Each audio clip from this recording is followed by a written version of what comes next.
అక్కడ దూరవలసిన జ్వాలాతోరణానికి బదులుగా ఇక్కడ జ్వాలాతోరణం కింద నేను అండగా ఉండి నిన్ను తీసుకొస్తున్నాను.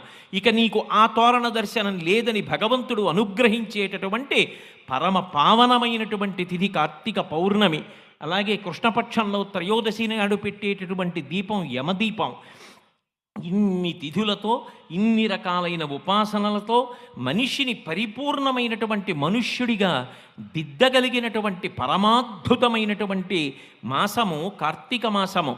అందున ద్వాదశి ద్వాదశి శుక్లపక్షంలో లక్ష్మీనారాయణ కళ్యాణంగా కాకుండా మంగళాష్టకములకు ప్రాధాన్యమిచ్చి తులసీకృష్ణుల యొక్క వివాహాన్ని ప్రతి చోట జరిపిస్తారు.